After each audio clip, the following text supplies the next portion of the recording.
An entrepreneur always searches for change, responds to it and exploits it as an opportunity. Tonight, we will look into the success story of 32-year-old Paula Toke, a familiar face that's always happily greeting customers at a well-known hot dog stand along Victoria Parade in Suva. Kritika Kumar with this story.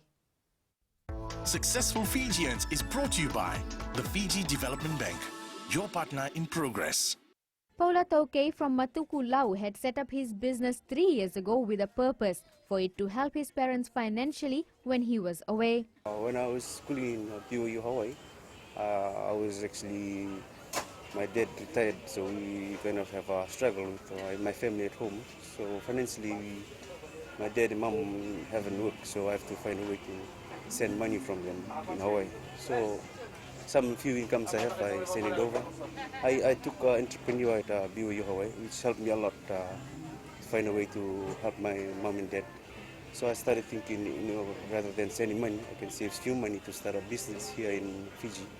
So I started off with money lending, helping my mom's money lending. And afterwards, we started off with this 2017.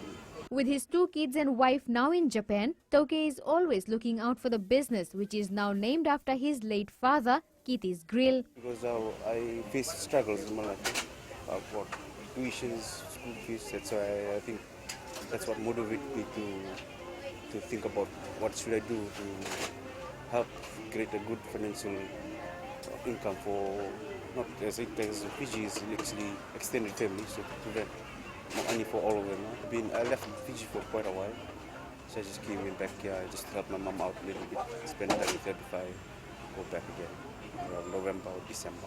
As a family business selling some of the delicious burgers, hot dogs and subs in town, this business has also employed others. So I employed about 5 employees. About three of them works at home, preparing stuff, and 2 of them works over there. With Toke having to endure a lot of negativity in the past, his only advice to Fijians is not to be dragged down by people's negative vibes. People strive to achieve your goals. If you want to, I think you can achieve it. Like I said, just stick around with good people, positive influence, and I think you'll be successful in your future, that's all. Already having to look after his own family, one thing is clear. This young entrepreneur still looks out for his mum financially and ensures he helps as many people as he can on his way up. Kritika Kumar, FBC News. Successful Fijians is brought to you by the Fiji Development Bank, your partner in progress.